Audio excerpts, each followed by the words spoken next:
सुधीजनसुमन्दारं सुधीन्द्रसुतसुप्रियं शिशमीन्द्रगुरुं वन्दे सुजयेन्द्रकरोद्भवम् शिशमीन्द्रकराब्जोत्तं राघवेन्द्रगुरुप्रियं सुयतीन्द्रगुरुं वन्दे मूलरामार्चने रतम् आपादमौलिपर्यन्तं गुरूणाम् आकृतिं स्मरेत् तेन विघ्नाः प्रणश्यन्ति सिद्ध्यन्ति च मनोरथाः। श्रीगुरुभ्यो नमः। हरिः ओम्।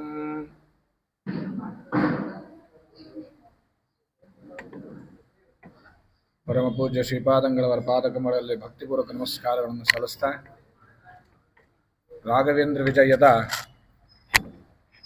4ನೇ ಸರ್ಗದಲ್ಲಿ ನಿನ್ನೆ ದಿನ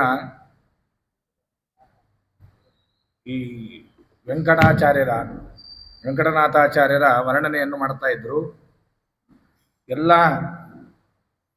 ಹುಬ್ಬನ್ನ, ಕಣ್ಣನ್ನ, ಎಲ್ಲ ಅವಯವಗಳನ್ನು ವರ್ಣನೆ ಮಾಡುತ್ತಾರೆ ಕವಿಗಳು. ಹಾಗೆ 2 ಕೈಗಳು ಹೇಗಿದ್ವು ಎಂಬುದನ್ನು ಹೇಳುತ್ತಾರೆ. ಕರೋ ಕೃತೋಚೆನ್ನ ವಚೂತ ಪಲ್ಲವೈಹಿ ಕಥಂ ಸಹೇತೆ ಸತತಾಂಬು ಸಂಗತಿಂ ಸದೋದ್ಯತಸ್ಯಾಸ್ಯ ಸುಕರ್ಮದಾನಯೋ ರಿದೀವ ವೇದಾಹ ಕಮಲೇ ಕರೋ ವ್ಯದಾತ್. ಅವರ ಕೈಗಳು, 2 ಕೈಗಳು ಈ ಮಾವಿನ ಚಿಗುರು ಎಲೆಯಿಂದ ರಚಿತವಾಗಿವೆ ಏನೋ ಎಂಬಂತೆ ಅವರು ವರ್ಣನೆಯನ್ನು ಮಾಡುತ್ತಾರೆ. 2 ಕೈಗಳು ವಸ್ತುತಃ 2 ಕೈಗಳು ಮಾವಿನ ಚಿಗುರಿನಿಂದ ಮಾಡಿಲ್ಲ ಅಂತ ಕವಿ ಹೇಳ್ತಾರೆ. ಯಾಕೆ ಅಂದರೆ ಮಾವಿನ ಚಿಗುರು ಎಲೆಯು ಅದು ಅಂತ ಸುಂದರವಾದ ರೂಪವಾದದ್ದಲ್ಲ. 2 ಕೈಗಳು ಮತ್ತೆ ಎಂಥವುದು ಇವ್ರದ್ದು ವೆಂಕಟನಾಥಾಚಾರ್ಯ ಕೈಗಳು ಎಂಥದ್ದು ಅಂದರೆ ಯಾವಾಗಲೂ ಸತತಾಂಬು ಸಂಗತಿಂ, ಯಾವಾಗಲೂ ಈ ಕೈಯಿನಿಂದ, ಅವರ ಕೈ ಎಂಥದ್ದು ಅಂದರೆ ಮಂತ್ರದಿಂದ ಮಂತ್ರ ಜಪವನ್ನು ಮಾಡಿ ಯಾವಾಗಲೂ ಅರ್ಘ್ಯ ಕೊಡುವಂತಹ ಕೈಗಳು ಅಂತ. ಯಾವಾಗಲೂ ಆ ಕೈಗಳು ಅದರೊಳಗೆ ಆ ಜಪವನ್ನು ಮಾಡಿ ನೀರಿನಿಂದ ಅರ್ಘ್ಯ ಕೊಡುವುದರೊಳಗೆ ಕೈಯನ್ನಿಟ್ಟುಕೊಂಡು ಅವರು ಸೂರ್ಯನಿಗೆ ಅರ್ಘ್ಯವನ್ನು ಕೊಡ್ತಾ ಇದ್ರು. ನೀರನ್ನು ಸುರಿದು ದಾನ ಕೊಡುವುದರಲ್ಲಿಯೇ ಆ ಕೈಗಳು ಆಸಕ್ತವಾಗಿತ್ತು ಅಂತ ಹೇಳ್ತಾರೆ. ಒಂದು ಅರ್ಘ್ಯ ಕೊಡುವುದರಲ್ಲಿ ಆಸಕ್ತವಾಗಿತ್ತು, ದಾನ ಕೊಡುವುದರೊಳಗೂ ಕೂಡ ಅಲ್ಲಿ ಆಸಕ್ತವಾಗಿತ್ತು ಅವರ ಕೈಗಳು ಅಂತ ತಿಳಿಸ್ತಾರೆ. ಯಾಕಂದ್ರೆ ಮಾವಿನ ಚಿಗುರು ಸ್ವಲ್ಪ ನೀರು ಬಹಳ ಬಿತ್ತಂದ್ರೆ ಅದು ಕೊಳತು ಹೋಗ್ತದೆ. ಆದರೆ ಇವರು ಕೈಗಳು ಹಾಗಲ್ಲ, ಈ ಕಮಲದಂತೆ ಕೈಗಳು. ಯಾಕಂದ್ರೆ ಕಮಲ ಹುಟ್ಟೋದು ನೀರಿನೊಳಗೆ, ಅಲ್ಲೇ ಬೆಳೀತದೆ. ಹಾಗಾಗಿ ಅವುಗಳಿಗೆಲ್ಲ ಆಶ್ರಯ ಯಾವುದು ಅಂದ್ರೆ ನೀರು. ಹೀಗಾಗಿ ಬ್ರಹ್ಮದೇವರು ಆ 2 ಕಮಲಗಳನ್ನೇ ಈ ವೆಂಕಟಾಚಾರ್ಯರ ಕೈಗಳನ್ನಾಗಿ ಮಾಡಿದ್ರೇನೋ ಎಂಬಂತೆ ಕವಿಗಳು ಇಲ್ಲಿ ವರ್ಣನೆ ಮಾಡುತ್ತಾರೆ. ಅದಾದ ಮೇಲೆ ಅಮುಷ್ಯಲೋಕ ತ್ರಯರಕ್ಷಣ ಕ್ರಿಯಾ ನಿಬೋಧನಾಯೇಹ ನೃಣಾಂತನೂದರೆ ಮಹಾಮಹಿಮ್ನೋಶ್ಚ ಬಲಿತ್ರಯಿಚ್ಛಲಾದಿ ಕೃತಾವಿರಾತ್ರ ಕಿಮುಚಿನ್ಯ ರೇಖಿಕಾ. ಈಗ ನಾವೆಲ್ಲ ಕೂತಾಗ ಹೊಟ್ಟೆಯಲ್ಲಿ 3 ರೇಖೆ ಬೀಳುತ್ತವೆ. ಹೀಗೆ ವೆಂಕಟಾಚಾರ್ಯರ ಆ ಒಳ್ಳೆ ಕೃಶವಾದ ಹೊಟ್ಟೆಯಲ್ಲಿ 3 ರೇಖೆಗಳು ಬೀಳುತ್ತಿದ್ದು ಅದನ್ನು ವರ್ಣನೆ ಮಾಡುತ್ತಾರೆ ಕವಿಗಳು. ಹೇಗಿತ್ತು ಅಂದರೆ ಲೋಕತ್ರಯ ರಕ್ಷಣ ಕ್ರಿಯಾ ನಿಬೋಧನಾಯ. ಆ ವೆಂಕಟಾಚಾರ್ಯರು ಮುಂದೆ 3 ಲೋಕದಲ್ಲಿರ್ತಕ್ಕಂಥ ಸಜ್ಜನರನ್ನು ಕಾಪಾಡುತ್ತಿದ್ರೇನೋ ಅಂತ. ಅವು 3 ಗೆರೆ ಬರ್ತಿದ್ವು. ಹಾಗಾಗಿ ಆ 3 ಲೋಕದಲ್ಲಿರ್ತಕ್ಕಂತಹ ಸಜ್ಜನರನ್ನ ಇವರು ಕಾಪಾಡುವವರು ಎಂದು ಸಜ್ಜನರಿಗೆ ತಿಳಿಸ್ಲಿಕ್ಕಾಗಿ ಬ್ರಹ್ಮದೇವರು ಅವರ ಹೊಟ್ಟೆಯಲ್ಲಿ ಇದನ್ನು ಗುರುತಿಸ್ಲಿಕ್ಕೆ ಆ 3 ರೇಖೆಗಳನ್ನ ಕೊಟ್ಟಿದ್ದಾರೇನೋ ಎಂಬಂತೆ ಕವಿಗಳು ವರ್ಣನೆ ಮಾಡುತ್ತಾರೆ. ಆ ಹೊಟ್ಟೆಯಲ್ಲಿರ್ತಕ್ಕಂತಹ ತ್ರಿವಳಿ ರೇಖೆಗಳಿಂದ ಈ ಚಿಂತನೆಯನ್ನ ಈ ಕವಿಗಳು ಈ ರೀತಿಯಾಗಿ ವರ್ಣನೆ ಮಾಡುತ್ತಾರೆ. ಹಾಗಾಗಿ ಈ ಹೊಟ್ಟೆಯಲ್ಲಿರೋ 3 ರೇಖೆಗಳು 3 ಲೋಕಗಳನ್ನ ಇವರು ರಕ್ಷಣೆ ಮಾಡುವರು, ಒಳ್ಳೆ ಜ್ಞಾನವನ್ನು ತಂದುಕೊಡುವರು ಎಂಬ ಅಭಿಪ್ರಾಯದಿಂದ ಇಲ್ಲಿ ಕವಿಗಳು ವರ್ಣನೆ ಮಾಡುತ್ತಾರೆ. ಇಷ್ಟೆಲ್ಲ ಆದ ಮೇಲೆ ಅವರ ಕಾಲುಗಳನ್ನು ವರ್ಣನೆ ಮಾಡ್ತಾರೆ. ಅಂಗಾಲು ಇರ್ತದೆ, ಅವರ ಪಾದದ ತಳಭಾಗ ಅಂಗಾಲಿನಲ್ಲಿ ಒರಟಾಗಿ, ಕೆಲವೊಬ್ಬರಿಗೆ ಗಟ್ಟಿ ಇರ್ತದೆ, ಬಿರುಸಿರ್ತದೆ. ಈ ರೀತಿಯಾಗಿ ಸೃಷ್ಟಿ ಮಾಡಿದರೆ ಅವರು ಕಾಲಿನಿಂದ ಭೂಮಿಯಲ್ಲಿ ಸಂಚಾರ ಮಾಡಬೇಕಾಗ್ತದೆ. ಹಾಗಾಗಿ ಹಾಗಾಗಬಾರ್ದು ಅಂತೇಳಿ ವಿಚಾರ ಮಾಡಿದ್ರಂತೆ. ಈ ಕವಿಗಳು ವರ್ಣನೆ ಹೆಂಗೆ ಮಾಡ್ತಾರೆ ನೋಡಿ. ಅವ್ರೇನು ಮಾಡಿದ್ರಂದ್ರೆ ಇವರ ಕೋಮಲವಾದ ದೇಹ ಹಾಗಾಗಿ ಇವರು ಪಲ್ಲಕ್ಕಿ, ಮೇಣ ಮುಂತಾದ ವಾಹನಗಳಲ್ಲಿ ಇವರು ಸಂಚಾರ ಮಾಡಲಿ ಎಂಬ ಉದ್ದೇಶದಿಂದ ಬ್ರಹ್ಮದೇವರು ಅವರ ಕಾಲು ಮೃದುವಾಗಿ ಕೊಟ್ಟಿದ್ದೇನೋ ಅಂತ. ಯಾಕೆಂದ್ರೆ ಮುಂದೆ ಸನ್ಯಾಸಿಗಳಾಗ್ತಾರೆ, ಇವರು ಮುಂದೆ ರಾಯರಾಗಿ ಬರ್ತಾರೆ. ಆಗ ಅವರ ಕೀರ್ತಿ, ಅವರ ಪಾಂಡಿತ್ಯ ಎಲ್ಲ ಕಡೆ ವೈಭವದಿಂದ ಹರಡ್ತದೆ. ಎಲ್ಲರೂ ಅವರ ಪಾಂಡಿತ್ಯಕ್ಕೆ, ಅವರ ತಪಸ್ಸಿಗೆ ಮೆಚ್ಚಿ ಪಲ್ಲಕ್ಕಿಯಲ್ಲಿ ಗುಡಿಸಿಕೊಂಡು ಹೋಗ್ತಾರೆ. ಹಾಗಾಗಿ ಮುಂದೆ ಆಗುವಂಥದ್ದನ್ನು ಇಲ್ಲಿ ಕವಿಗಳು ವರ್ಣನೆ ಮಾಡ್ತಾರೆ. ಹಾಗಾಗಿ ಬ್ರಹ್ಮದೇವರು ಅವರ ಅಂಗಾಲುಗಳು ಅಷ್ಟು ಮೃದುವಾಗಿ ಕೊಟ್ಟಿದ್ದಾನೆ. ಹಾಗಾಗಿ ವೆಂಕಟಾಚಾರ್ಯರ ಪಾದದ ಅಡಿಭಾಗಗಳೆರಡೂ ಅತ್ಯಂತ ಮೃದುವಾಗಿ ಇದ್ದುವಂತೆ. ಅದಕ್ಕೆ ಹೇಳ್ತಾರೆ, ಚಕ್ಷು ಸ್ನೇಹೇನ ಸೌಭಾಗ್ಯಂ, ದಂತ ಸ್ನೇಹೇನ ಭೋಜನಂ, ತ್ವಚ ಸ್ನೇಹೇನ ಭೋಗಸ್ಯ, ಪಾದ ಸ್ನೇಹೇನ ವಾಹನಂ. ಈ ವಿಶೇಷವನ್ನು ತಿಳಿಸ್ತಾರೆ. ಸಾಮುದ್ರಿಕ ಶಾಸ್ತ್ರದಲ್ಲಿ ಕಣ್ಣು ಸ್ನೇಹಪೂರಿತವಾಗಿದ್ದರೆ, ಮೃದುವಾಗಿದ್ದರೆ ಸೌಭಾಗ್ಯ ಪ್ರಾಪ್ತಿ ಆಗ್ತದಂತೆ. ಕೆಲವೊಬ್ರು ಕಣ್ಣು ನೋಡಿದ್ರೆ ಅಂಜಿಕೆ ಆಗ್ತಿರ್ತದೆ. ಹಂಗಿಲ್ಲ, ಕಣ್ಣು ಸ್ನೇಹಪೂರಿತವಾಗಿ ಮೃದುವಾಗಿದ್ದರೆ ಸೌಭಾಗ್ಯ ಪ್ರಾಪ್ತಿಯಾಗ್ತದೆ. ಹಲ್ಲುಗಳು ಹೊಳಪಿನಿಂದ ಕೂಡಿದ್ರೆ ಒಳ್ಳೆಯ ಭೋಜನ ಪ್ರಾಪ್ತಿ ಆಗ್ತದೆ. ಹಾಗಾಗಿ ತ್ವಚೆ, ಚರ್ಮ ಒಳ್ಳೆ ಹೊಳಪಿನಿಂದ ಕೂಡಿದ್ರೆ ಒಳ್ಳೆಯ ಭೋಗ ಪ್ರಾಪ್ತಿ ಆಗ್ತದೆ. ಪಾದ ತಲಗಳು ಮೃದುವಾಗಿದ್ದರೆ ವಾಹನ ಪ್ರಾಪ್ತಿ ಆಗ್ತದೆ ಅಂತ ಹೇಳಿ ಈ ಸಾಮುದ್ರಿಕ ಶಾಸ್ತ್ರದಲ್ಲಿ ಹೇಳ್ತಾರೆ. ಹಾಗಾಗಿ ಇವ್ರ ಪಾದಗಳು ಮೃದುವಾಗಿದ್ದು ಮುಂದೆ ವಾಹನ ಬರ್ತದೆ. ಅರ್ಥಾತ್ ಮೇಣದಲ್ಲಿ ಕುಡಿಸ್ಕೊಂಡು ಅವ್ರನ್ನೆಲ್ಲ ಅಡ್ಡಾಡ್ತಾರಂತೆ. ಹಾಗಾಗಿ ಈ ಇವರು ವಾಹನದಲ್ಲಿಯೇ ಸಂಚಾರ ಮಾಡಲಿ ಎಂಬ ಆಲೋಚಿಸಿ ಏನೋ ಬ್ರಹ್ಮದೇವರು ಅವರ ಪಾದಗಳನ್ನು ಅಷ್ಟು ಮೃದುವಾಗಿ ಸೃಷ್ಟಿ ಮಾಡಿದ್ರು ಅಂತ ಉತ್ಪ್ರೇಕ್ಷೆ ಮಾಡ್ತಾರೆ ಈ ಕವಿಗಳು. ಹೀಗೆ ಅದ್ಭುತವಾಗಿ ಅವರ ಚಿಂತನೆಯನ್ನು ಮಾಡಿ ಅವರ ಅವಯವಗಳನ್ನೆಲ್ಲ ವರ್ಣನೆ ಮಾಡ್ತಾರೆ. ಅದಾದ ಮೇಲೆ ಇವರ ಮನೆಯ ಜವಾಬ್ದಾರಿ ಯಾರಿಗೆ? ಗುರುರಾಜಾಚಾರ್ಯರಿಗೆ, ಅಣ್ಣನಿಗೆ. ಅಣ್ಣ ವಿಚಾರ ಮಾಡಿದ. ಋಣಾದೃಶೀನ ಮತಭುಕ್ತಿ ಭಾಜನಂ ಮುಮುಕ್ಷಮಗ್ರ್ಯಂ ಸುಧಿಯಾಂ ಋಣದ್ವಯಾತ್ ತದಗ್ರಜೋ ವೀಕ್ಷ ವಿವಾಹ ಮಂಗಲಂ ವಿಧಾತು ಮೇಛತ್ ಗುರುರಾಜ ನಾಮವಾನ್. ಗುರುರಾಜಾಚಾರ್ಯರ ಅಣ್ಣ ತಮ್ಮನಿಗೆ ವಿವಾಹ ಮಾಡಬೇಕು ಅಂತ ವಿಚಾರ ಬಂತವರಿಗೆ, ಗುರುರಾಜಾಚಾರ್ಯರಿಗೆ. ಅವರು ಒಳ್ಳೆ ವಿದ್ವಶ್ರೇಷ್ಠರು. ಅವರು ವಿಚಾರ ಮಾಡಿದ್ರಂತೆ, ತಂದೆ ಹೋದ್ಮೇಲೆ ತಮ್ಮನಿಗೆ ಉಪನಯನ ಮಾಡಿದ್ರು. ವಿದ್ಯಾಭ್ಯಾಸಕ್ಕಾಗಿ ತಮ್ಮ ಭಾವಂದಿರಾದ ಲಕ್ಷ್ಮೀ ನರಸಿಂಹಾಚಾರ್ಯ ಹತ್ರ ಕಳಿಸಿದ್ರು. ಅವರು ವಿಚಾರ ಮಾಡಿದ್ರು, ತಮ್ಮನ ಅಧ್ಯಯನ ಅಂತೂ ಮುಗಿತು, ಇನ್ನ ಅಧ್ಯಯನ ಮುಗಿತು, ವಿವಾಹಕ್ಕೆ ಯೋಗ್ಯನಾಗಿದ್ದಾನೆ ಎಂಬುದಾಗಿ ವಿಚಾರ ತಿಳಿದು, ಯಾಕಂದ್ರೆ ಈ ವೆಂಕಟಾಚಾರ್ಯರು ತಾವು ಬ್ರಹ್ಮಚರ್ಯ ಆಶ್ರಮದಲ್ಲಿ ಇದ್ರು, ವಿದ್ಯಾಪೀಠದಲ್ಲಿ, ಗುರುಕುಲದಲ್ಲಿ, ಗುರುಗಳ ಹತ್ರ. ಆಗ ಬ್ರಹ್ಮಚಾರ್ಯ ಕರ್ತವ್ಯಗಳಾದ ಅಗ್ನಿ ಕಾರ್ಯ, ಭಿಕ್ಷಾಟನ ಇವೆಲ್ಲವೂ ಕೂಡ ಅವರು ಚೆನ್ನಾಗಿ ಪಾಲನೆ ಮಾಡಿದ್ರು. ಅಗ್ನಿ ಕಾರ್ಯ ಅಂದರೆ ಗೊತ್ತಿಲ್ಲ ಎಷ್ಟೋ ಜನಕ್ಕೆ. ಅಗ್ನಿ ಕಾರ್ಯ ಬ್ರಹ್ಮಚರ್ಯಗಳು ಮಾಡ್ತಕ್ಕಂಥದ್ದು 2 ಹೊತ್ತು, ಬೆಳಗ್ಗೆ ಸಾಯಂಕಾಲ. ಸಂಧ್ಯಾನ ಮಾಡಿದ್ರೆ ದುರ್ಲಭಾದ ಈಗ. ಹಾಗಾಗಿ ಅಗ್ನಿ ಕಾರ್ಯ ಎಲ್ಲಿ ಅಂತ ಅನಿಸ್ಬಿಡ್ತದೆ ಎಲ್ಲರಿಗೆ. ಅಗ್ನಿ ಕಾರ್ಯ ಉಪನಯನ ಟೈಮ್ನಾಗ ಹೇಳುತ್ತಾರೆ, ಆಚಾರ್ಯ ಉಪದೇಶ ಮಾಡಬೇಕಾದ್ರೆ, ಪ್ರಾತಃ ಸಾಯಂ ಶಮಿತ ಮಾನೈಹಿ ಸಾಯಂ ಪ್ರಾತರ್ ಭಿಕ್ಷೇತಾಹ ಅಂತ. ಮುಂಜಾನೆ ಸಂಜೆಗೆ 2 ಹೊತ್ತು ಭಿಕ್ಷೆ ಬೇಡು. ಸಮಿತಿಯನ್ನ ಅಗ್ನಿ ಕಾರ್ಯಕ್ಕಾಗಿ ಸಮಿತನ್ನ ಸಂಗ್ರಹ ಮಾಡಿಟ್ಕೋ. ಯಾಕಂದ್ರೆ ಅಗ್ನಿ ಕಾರ್ಯಕ್ಕಾಗಿ. ಆ ಅಗ್ನಿ ಕಾರ್ಯ ರಾಯರು ಬ್ರಹ್ಮಚರ್ಯಾಶ್ರಮದಲ್ಲಿದ್ದಾಗ 1 ಜನವೂ ಬಿಡದೇನೆ ಮಾಡ್ತಿದ್ರು. 1 ಜನವೂ ಬಿಡದೇನೆ ಭಿಕ್ಷೆಗೆ ಹೋಗ್ತಿದ್ರು, ಮನೆಗೆ ಭಿಕ್ಷೆ ಬೇಡಿ ಬರ್ತಿದ್ರು. ಇವೆಲ್ಲವನ್ನ ಚೆನ್ನಾಗಿ ಪಾಲನೆ ಮಾಡಿದ್ರು. ಅಷ್ಟೆಲ್ಲ ಈ ಬ್ರಹ್ಮಚರ್ಯಾಶ್ರಮದಲ್ಲಿ ಅದನ್ನು ಮಾಡಿದ್ರು. ಒಳ್ಳೆ ವೇದಶಾಸ್ತ್ರ ಅಭ್ಯಾಸಗಳನ್ನು ಕೂಡ ಮಾಡಿದ್ರು. ಇದರಿಂದ ಋಷಿ ಋಣದಿಂದ ಮುಕ್ತರಾಗಿದ್ರು. ಇನ್ನು ಮುಂದೆ ಯಜ್ಞ ಯಾಗಾದಿಗಳು ಮಾಡಬೇಕು, ಔಪಾಸನವನ್ನು ಮಾಡಬೇಕು, ವೈಶ್ವದೇವಾದಿಗಳನ್ನು ಮಾಡಬೇಕು. ಇದರಿಂದ ಏನಾಗ್ತದೆ ಅಂದರೆ ದೇವಋಣದಿಂದ ಮುಕ್ತನಾಗ್ತಾನೆ. ಮನುಷ್ಯನಾದವ 3 ಋಣದಿಂದ ಮುಕ್ತನಾಗಬೇಕು. ಒಂದು ಸಂತಾನ ಪಡೆಯುವುದರಿಂದ, ಪುತ್ರ ಸಂತಾನ ಪಡೆಯುವುದರಿಂದ ಪಿತೃಋಣದಿಂದ ಮುಕ್ತಿ ಆಗ್ತಾನೆ. ಇದನ್ನು ಹೇಳ್ತಾರೆ. ಈ ಅಣ್ಣ ವಿಚಾರ ಮಾಡಿದ, ನನ್ನ ತಮ್ಮ ಬ್ರಹ್ಮಚರ್ಯವನ್ನು ಪಾಲನೆ ಮಾಡಿದ, ವೇದಶಾಸ್ತ್ರ ಅಧ್ಯಯನವನ್ನೆಲ್ಲ ಮಾಡಿ ಋಷಿ ಋಣದಿಂದ ಮುಕ್ತನಾದ, ಇನ್ನು ಪಿತೃಋಣದಿಂದ ಮುಕ್ತನಾಗಬೇಕು. ಹಾಗಾಗಿ ಇವನಿಗೆ ವಿವಾಹ ಮಾಡಬೇಕು. ಯಾಕಂದ್ರೆ ಅದನ್ನ ಸರಿಯಾಗಿ ತಿಳಿದಿರ್ತಕ್ಕಂಥವ್ರು ವೆಂಕಟನಾಥಾಚಾರ್ಯ, ಅವರೆಲ್ಲ ತಿಳಿದಿದ್ರು. ಹಾಗಾಗಿ ಇವರು ವಿಚಾರ ಮಾಡಿದ್ರು, ಇವನು ಧರ್ಮಜ್ಞನಾಗಿದ್ದಾನೆ, ಇವನಿಗೆ ವಿವಾಹ ಮಂಗಳೋತ್ಸವವನ್ನು ಮಾಡಬೇಕು ಅಂತ ಇವರು ಇಚ್ಛೆ ಪಟ್ಟರು. ಅದಕ್ಕೆ ಹೇಳ್ತಾರೆ, ದೇವ ಋಷಿ ಪಿತೃಣಾಂ ಋಣೈ ಜಾತದ್ವಿಜ ಯಜ್ಞ ಬ್ರಹ್ಮಚರ್ಯ ಸುತೈ ಋಣತ್ರಯಂ ಪರಿಹರೇತ್ ಅಂತ ಹೇಳ್ತಾರೆ.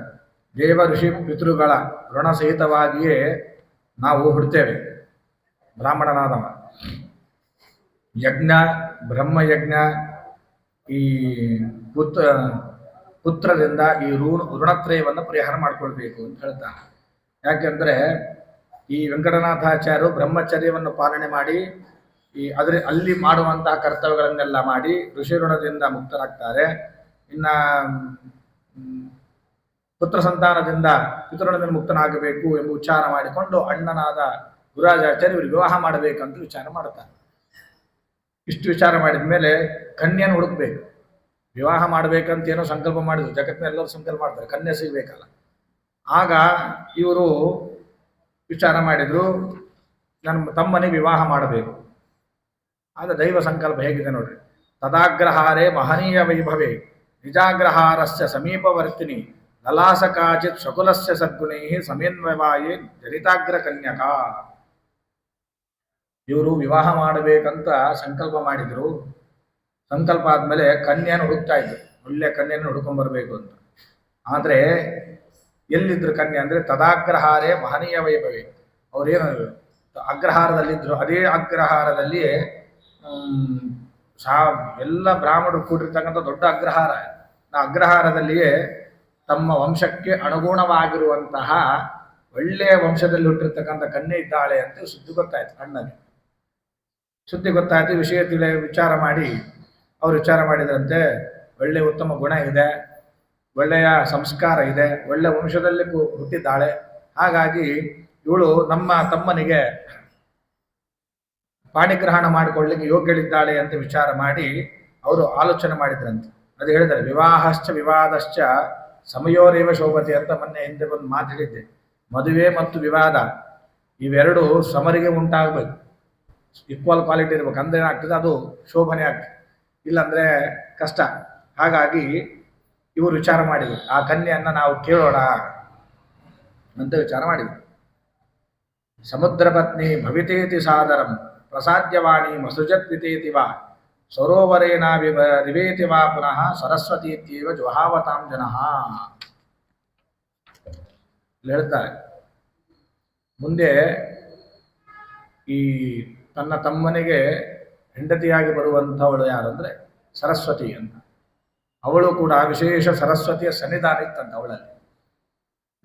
ಆ ಸರಸ್ವತಿ ಇಲ್ಲಿಗೇಕೆ ಬಂದ್ಲು ಅಂತ ವಿಚಾರ ಬಂದ್ರೆ ಅವಾಗ ಹೇಳ್ತಾರಂತೆ ಅವ್ರ ತಂದೆ, ಸರಸ್ವತಿಯ ತಂದೆ ಸರಸ್ವತಿಗೆ ಹೇಳ್ತಾರಂತೆ, ತಾಯಿ ನೀನು ನದಿ ರೂಪದಲ್ಲಿರಬೇಕಾದ್ರೆ ಈ ಸಮುದ್ರನ ಪತ್ನಿಯಾಗಿದ್ದಿ.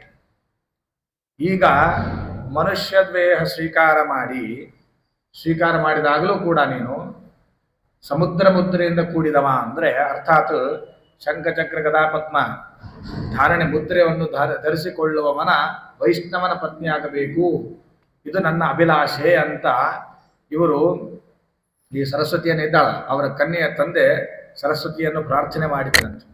ಹಾಗಾಗಿ ಆ ಸರಸ್ವತಿಯನ್ನು ಪ್ರಾರ್ಥನೆ ಮಾಡಿ ಸಂತೋಷ ಗಳಿಸಿದ್ದಕ್ಕಾಗಿ ಸರಸ್ವತಿ ಸನ್ನಿಧಾನ ಇತ್ತಳಾದ ಇವಳೆ ಮಗಳಾಗಿ ಬರ್ತಾಳೆ ಸರಸ್ವತಿ ಅಂತ.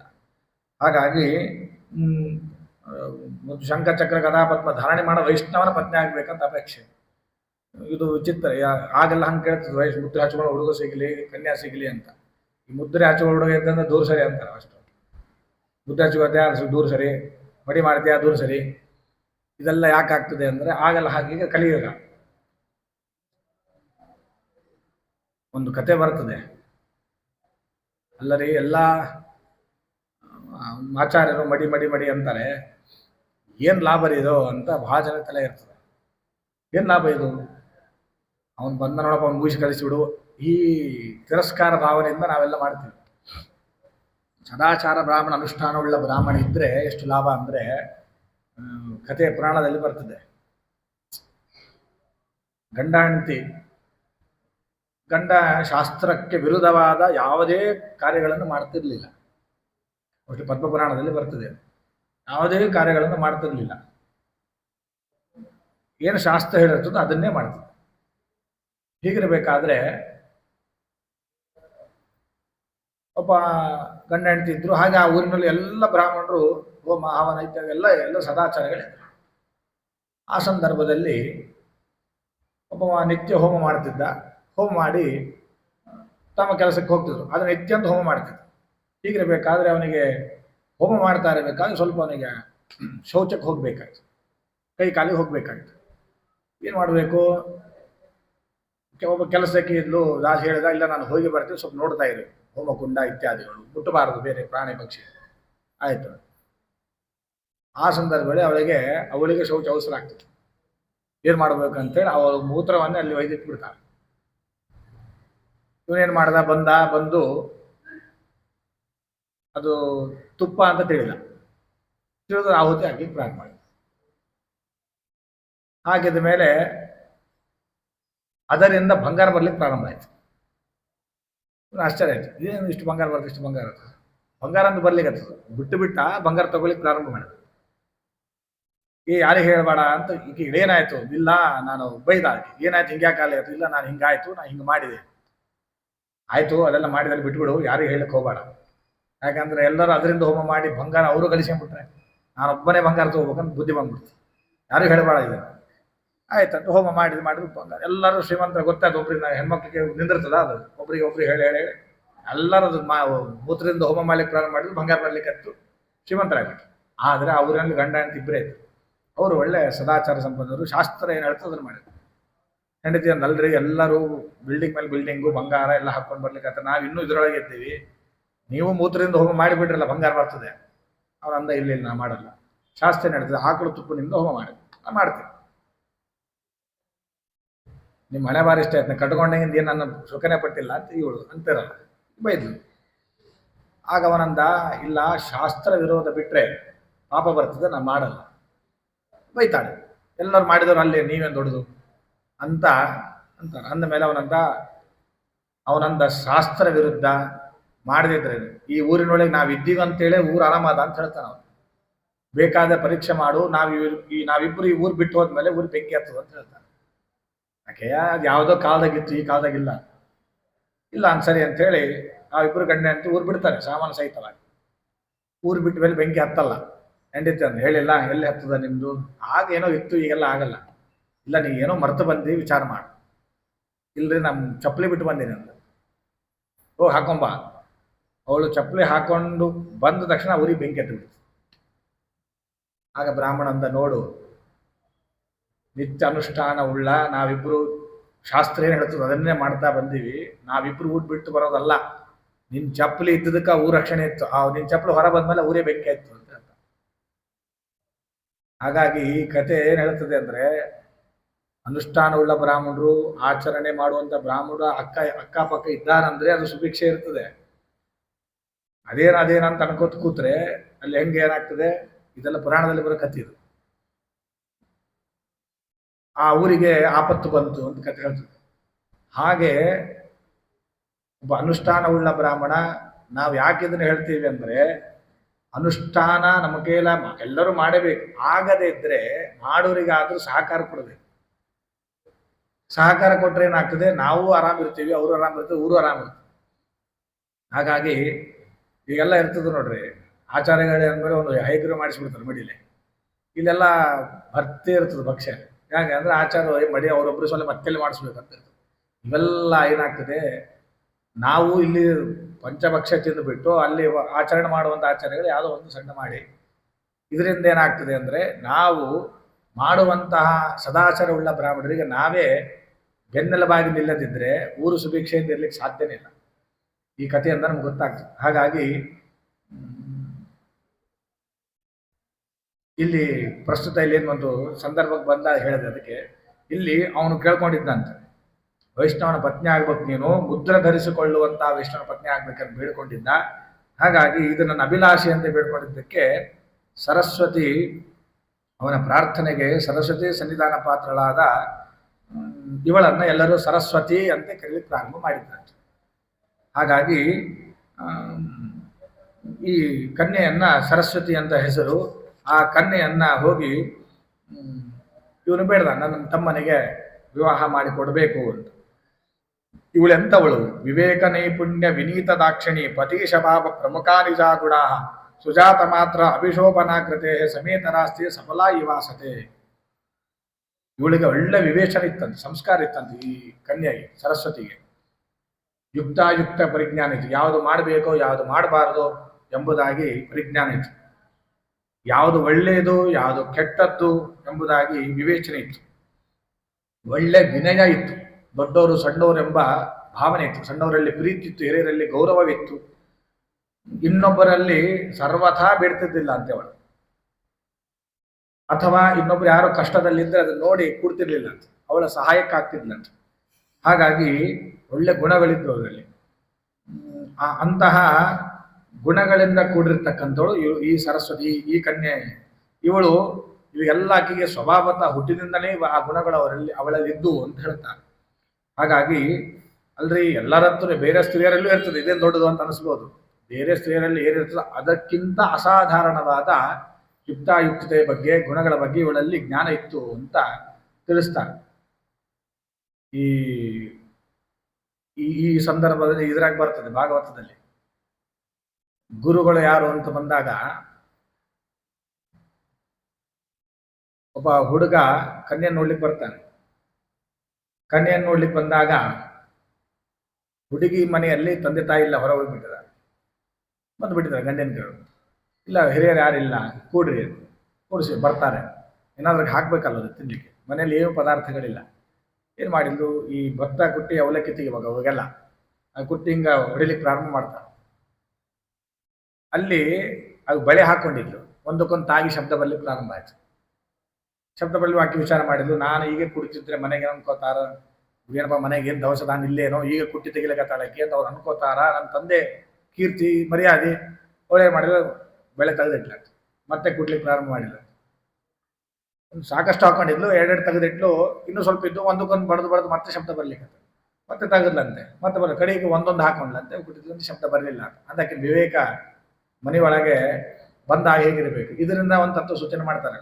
ಏನಾಗ್ತದೆ, ಈ ಸ್ತ್ರೀನ ಒಂದು ಗುರು. ಯಾಕಂದ್ರೆ ಸಾಧನೆ ಮಾಡಬೇಕಾದ್ರೆ ಸಾಕಷ್ಟು ಜನ ಕೂತು ಸಾಧನೆ ಮಾಡಿದ್ರೆ ಸಾಧನೆ ಆಗಲಿ, ಹರಟೆ ಶುರು ಆಗ್ತದೆ. ಓಸು ತೆಗೆದು ಒಂದೊಂದು ಇಡ್ರಿ, ಅವನಷ್ಟಕ್ಕೊಂದು ಪಾರಾಯಣ ಮಾಡಿದ್ರು ಅಷ್ಟಕ್ಕೊಂದು ಪಾರಾಯಣ ಮಾಡ್ತಿರ್ತಾನೆ. ಹಾಗಾಗಿ ಬಹಳಷ್ಟು ಜನ ಕೂತರು ಅಂದ್ರೆ ಹರಟೆ ಶುರು ಆಗ್ತದೆ ಅಂತ ಅಲ್ಲಿ ಕತೆ ಬೇರೆ ಬರ್ತದೆ. ಹಾಗೆ ಅಲ್ಲಿ ವಿವೇಕ ಇತ್ತು ಆ ಸ್ತ್ರೀಯರಲ್ಲಿ. ನನ್ನ ತಂದೆಯ ಘನತೆ ಗೌರವವನ್ನು ನಾನು ಕಾಪಾಡಬೇಕು, ಅದಷ್ಟೇ ನಮಗೇನು. ಆ ಕಥೆ ಮತ್ತೆ ಗುರು ನಮ್ಮ ಈಗಿನ ಸ್ತ್ರೀನ ಒಂದು ಗುರು ಅಂತ ಹೇಳ್ತಿದ್ರು ಭಾಗವತದಲ್ಲಿ. ಹಾಗೆ ಆ ಕಥೆಯಿಂದ ಏನು ಗೊತ್ತಾ, ಹಾಗೆ ಇವಳಿಗೂ ಬಹಳ ವಿವೇಕ ಇತ್ತು. ಹಿರಿಯರು ಕಿರಿಯರು ಎಂಬ ವಿವೇಕ ಎಲ್ಲ ಇತ್ತು. ಹಾಗಾಗಿ ಇವಳನ್ನ ಈಕೆಯನ್ನ ತಿಮ್ಮ ವೆಂಕಟನಾಥಾಚಾರ್ಯಗೆ ನನ್ನ ತಮ್ಮನಿಗೆ ತಗೊಳ್ಬೇಕು ಕನ್ಯಾದಾನವಾಗಿ ಎಂಬುದಾಗಿ ಇದು ಬಹಳ ಅಪೇಕ್ಷೆ ಇತ್ತು. ಇನ್ನ ಅವಳು ಅವಯವಗಳನ್ನೆಲ್ಲ ಚಿಂತನೆ ಮಾಡ್ತಾರೆ. ಅವಳ ಸರಸ್ವತಿಯ ಸುಂದರತೆ ಎಲ್ಲವೂ ಕೂಡ ವರ್ಣನೆ ಮಾಡುತ್ತಾರೆ. ಅದಾದ ಮೇಲೆ ಅವಳ ವರ್ಣನೆ ಎಲ್ಲ ಆದ ಮೇಲೆ ಹೇಳ್ತಾರೆ, ಇವರು ಕನ್ಯೆಯನ್ನು ನೋಡ್ಲಿಕ್ಕೆ ಹೋಗ್ತಾರೆ.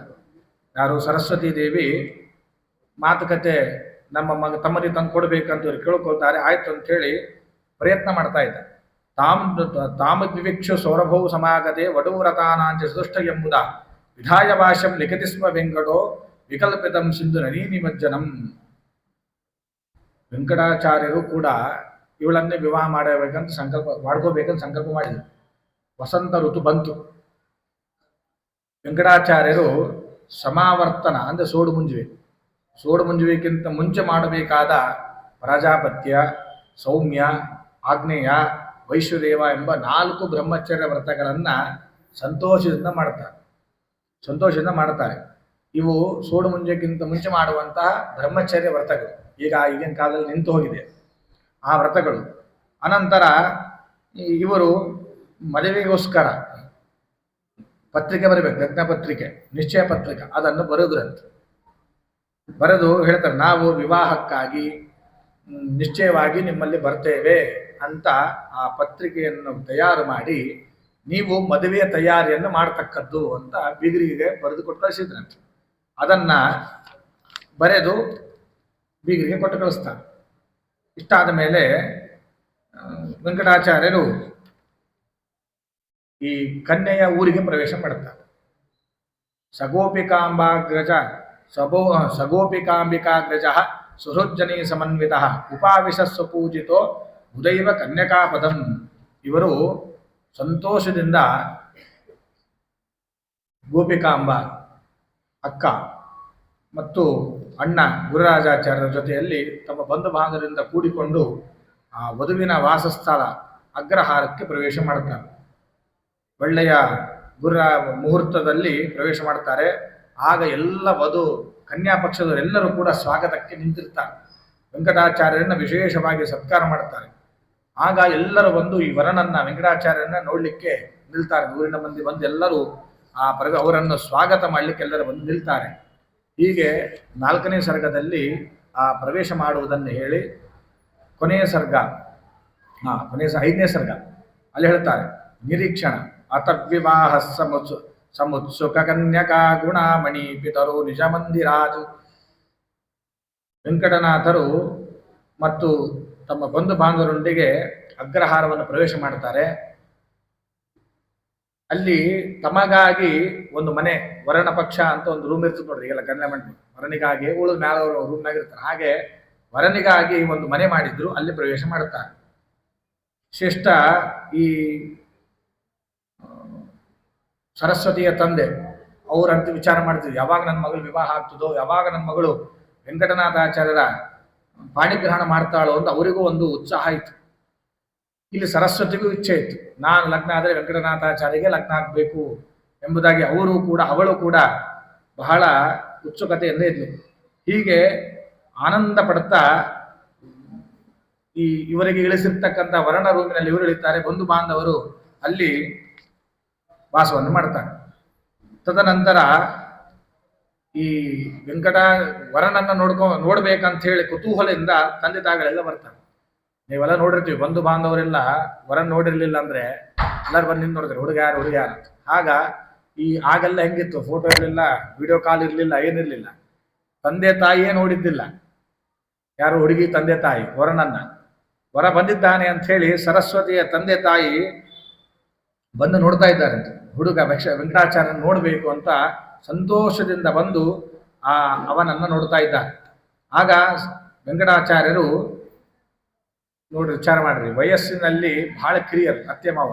ಆಗ ಅತ್ತೆ ಮಾವ ಬಂದಿದ್ದಾರೆ ಅಂತ ಹೇಳಿ ಅವರಿಗೆ ನಮಸ್ಕಾರವನ್ನು ಮಾಡ್ತಾರೆ. ಆಗ ಅತ್ತೆ ಮಾವ ಆ ವರನಿಗೆ, ಮುಂದೆ ಆಗುವಂತ ಭಾವಿ ಅಳಿಯನಿಗೆ ಆಶೀರ್ವಾದ ಮಾಡಿದ್ರು. ಧೃತಮುಪೇತ್ಯ ವರಂ ಪಿತರೋ ಚಿರಂ ಮುಹು ಅವೇಕ್ಷ ಬುಧಂ ಸಮವಾಪತುಹು ಅಂತ ಹೇಳ್ತಾರೆ. ಹೀಗೆ ಅವರು ಅತ್ತೆ ಮಾವನಿಗೆ ನಮಸ್ಕಾರ ಮಾಡ್ತಾರೆ. ಆಗ ಅವರು ಪ್ರತ್ಯುತ್ತರವಾಗಿ ಆಶೀರ್ವಾದ ಮಾಡ್ತಾರೆ. ತದನಂತರ ಗೌರವ ಸತ್ಕಾರ, ವರ್ಣ ಪಕ್ಷದವರು ಬಂದರು, ಎಲ್ಲರೂ ವೆಂಕಟನಾಥಾಚಾರ್ಯ ಕಡೆಯಿಂದ ಎಲ್ಲರೂ ಬಂದರು, ಈ ಕಡೆಯಿಂದ ಅವರು ಬಂದರು ಸ್ವಾಗತಕ್ಕೆ.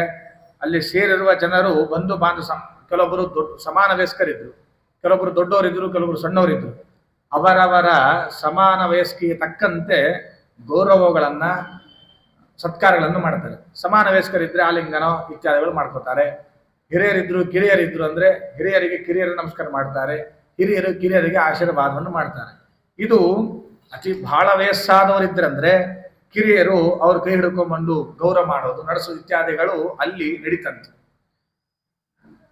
ಇದು ನಾವು ಎದುರುಗೊಳ್ಳೋದಂತೀವಲ್ಲ, ಎದುರಿಗೆ ಇವ್ರು ಬಂದು ಸ್ವಾಗತ ಮಾಡೋದು, ಎದುರುಗೊಳ್ಳೋದು ಅದು ಹಾಗೆ ಆಗ್ಬೇಕು. ಊರು ಹೊರಗೆ ಅಗಿಸಿ ಬಾಗಲಂತ ಇರ್ತಿತ್ತು ಅವಾಗ. ಅಲ್ಲಿಂದ ಬೀಗರು ಇಳಿದ ತಕ್ಷಣ ಎಲ್ಲರೂ ಹೋಗಿ ಅವರನ್ನು ಕುಂಕುಮ ಹಚ್ಚಿ ಆಲಿಂಗನ ಮಾಡ್ಕೊಂಡು ಕರ್ಕೊಂಡ್ಬರೋದು, ಇದೇ ಎದುರುಗೊಳ್ಳೋದು. ಈಗ ಅದಲ್ಲಿ ಹೋಗಿ ಗುಲಾಲ್ ಬುಕ್ಕಿಟಿಗೆ ಬಂದು ನಿಂತದ್ದು ಸ್ಟೇಜ್ ಮೇಲೆ. ಆಗ ಎದುರುಗೊಳ್ಳೋದಿತ್ತು. ಆಗೆಲ್ಲ ದೊಡ್ಡವರು ದೊಡ್ಡವರು ನಮಸ್ಕಾರ ಮಾಡಿದ್ವಿ. ಈಗ ಎಲ್ಲರಿಗೂ ಸೆಕೆಂಡ್, ಈಗ ಅವನು ಸಣ್ಣವಿದ್ರು ದೊಡ್ಡವರಿಗೆ ಸೆಕೆಂಡ್ ಮಾಡ್ತಾನೆ, ಆಲಿಂಗನ ಮಾಡ್ಕೊತಾನೆ. ಇದು ಆ ರಾಯರ ಲಗ್ನ ಕಾಲ ಸಂದರ್ಭದಲ್ಲಿ ಹಿರಿಯರಿಗೆ ಕಿರಿಯರ ನಮಸ್ಕಾರ ಮಾಡ್ತಿದ್ರು, ವೃದ್ಧರು ಸಣ್ಣವರಿಗೆ ಆಶೀರ್ವಾದ ಮಾಡ್ತಿದ್ರು. ಇದು ಅನ್ಯೋನ್ಯ ಗೌರವ ಸತ್ಕಾರ ಅಲ್ಲಿ ನಡೀತಾ ಇತ್ತು. ಅದಾದ ಮೇಲೆ ಕನ್ಯೆಯ ಮಾತಾಪಿತೃಗಳು ಬೀಗರು ಬಂದಿದ್ದಾರೆ ಅಂತ ಹೇಳಿ ಸಾಕಷ್ಟು ವ್ಯವಸ್ಥೆಯನ್ನು ಮಾಡಿದರು. ಏನು ಮಾಡಿದ್ರು ಅಂದ್ರೆ ಬಿಸಿ ಊಟ ಅಂತ. ಬಿಸಿ ಊಟ ಅಂತಿದೆ, ನಾವು ಹೊಸದಾಗಿ ಕೇಳಿದ್ರೆ ಬಿಸಿ ಊಟ ಅಂತ ಕರಿತಿದ್ರಂತೆ. ಅವರು ಈ ಸರಸ್ವತಿಯ ತಂದೆ ತಾಯಿ ಎಲ್ಲರೂ ಬಂದ ಬೀಗರಿಗೆ ಒಳ್ಳೆಯ ವ್ಯವಸ್ಥೆ ಮಾಡಬೇಕಂತ ಹೇಳಿ ಅವರಿಗೆಲ್ಲ ಪ್ರತ್ಯೇಕ ವ್ಯವಸ್ಥೆ ಮಾಡಿದ್ರು. ಬಂದ ತಕ್ಷಣ ಕೇಳ್ತಾರೆ, ರೂಮ್ ಎಷ್ಟಿದೆ ಅಂತ ನಾವು ಕೇಳ್ತೀವಿ. ನಮಗೆ 10 ರೂಮ್ ಬೇಕು, ಇಲ್ಲ ಶಾಲೆ ಇಲ್ಲ ಅಂತ ಲಾಡ್ಜ್ ಬೇಕು ಅಂತ ಹೆಂಗೆ ಕೇಳ್ತೀವೋ, ಆಗೆಲ್ಲ ಪಾಪ ಇವ್ರು ಪ್ರತ್ಯೇಕ ವ್ಯವಸ್ಥೆ ಮಾಡಿಬಿಟ್ಟಿದ್ರು. ಆಗ ಬಿಸಿ ಊಟಕ್ಕಾಗಿ ಬಂದು ಕರೀತಾರೆ, ಬರೀ ಬಿಸಿ ಊಟಕ್ಕೆ. ಆಗ ಎಲ್ಲರೂ ವರ್ಣ ಕಡೆಯವರೆಲ್ಲರೂ ಕೂಡ ತಮ್ಮ ಮನೆಯೇ ಇದು ಅಂತ ತಿಳಿದುಕೊಂಡು ವೈಭವದಿಂದ ಆ ಬಿಸಿ ಊಟಕ್ಕೆ ಹೋಗ್ತಾರೆ. ಹೋಗಿ ಆ ಬಿಸಿ ಊಟವನ್ನು ಮಾಡುತ್ತಾರೆ. ಇಲ್ಲಿ ಏನು ಹೇಳ್ತಾರೆ ಅಂದರೆ, ಬಿಸಿ ಊಟ ಅಂದರೆ ವಿಶೇಷ ಏನು ಹೇಳ್ತಾರೆ ಅಂದರೆ, ಆಗ ಅತಿಯಾದ ಬಿಸಿ, ಓ ಬಿಸಿ ಬಿಸಿ ಬಿಸಿ ಅಂಥೇಳಿ ಅವ್ರು ಅನ್ಬೇಕಂತೆ. ಇವರು ಒಬ್ಬರಿಗೊಬ್ಬರು ಸಂತೋಷ, ಇದು ಏನಂತಾರೆ, ವಿನೋದಕ್ಕೆ ಒಬ್ರಿಗೊಬ್ರು ಚಾಷ್ಟಿ ಮಾಡ್ತಾ ನಗ್ತಾ ಮಾತಾಡ್ತಾರಲ್ಲ, ಹಾಗೆ ಅಲ್ಲಿ ಒಂದು ಪ್ರಕ್ರಿಯೆ ನಡೀತದಂತೆ. ಬಿಸಿ ಊಟ ಅತಿ ಬಿಸಿ ಹಾಕೋದು ತಿನ್ನದಂತೆ, ಅತಿ ಬಿಸಿ ಅದ ಅಂತ ಹೇಳಬೇಕಂತೆ. ಹೀಗೆ ಒಂದು ವಿನೋದದ ಅಲ್ಲಿ ಒಂದು ಸಂದರ್ಭ ವಾತಾವರಣ ಏರ್ಪಡಿತು ಅಂತ ಹೇಳ್ತಾರೆ. ಹೀಗೆ ಈ ವೆಂಕಟನಾಥಾಚಾರ್ಯರ ವಿವಾಹಕ್ಕೆ ಈ ಬೀಗರು ಈ ತರಹದ ವ್ಯವಸ್ಥೆ ಮಾಡಿದ್ರು. ಏನೇನು ಮಾಡಿದ್ರು ಬಿಸಿ ಊಟಕ್ಕೆ ಅದನ್ನು ಹೇಳ್ತಾರೆ. ಹೆಂಗ ಮಾಡಿದ್ರಂದ್ರೆ, ಈ ಮೇಲೆ ಚಪ್ಪರ ಇತ್ತಂತೆ. ಈ ಅವಾಗೆಲ್ಲ ಚಪ್ಪರ ಇರ್ತಿದ್ರು, ಚಪ್ಪರ ಇದ್ವಂತೆ. ಅದರ ಮೇಲೆ ತಂಪಾದ ಚಪ್ಪರ, ಅಲ್ಲಿ ವೆಂಕಟನಾಥಾಚಾರ್ಯರು ಬಂದು ಕೂತಿದ್ರು. ಅವ್ರ ಕಡೆ ಬಂಧು ಬಾಂಧವರೆಲ್ಲರೂ ಕೂತಿದ್ರು. ವಧುನ ಕನ್ಯಾ ಪಕ್ಷದವರೆಲ್ಲರೂ ಕೂಡ ಷಡ್ರಸೋಪೇತವಾದ ಭಕ್ಷ್ಯ ಭೋಜ್ಯಗಳನ್ನೆಲ್ಲವೂ ಕೂಡ ಪದಾರ್ಥಗಳನ್ನು ತಂದು ಹಾಕಿದ್ರಂತೆ, ಬಡಿಸಿದ್ರಂತೆ. ಬಿಸಿ ಊಟ ಏನು ಚೆನ್ನ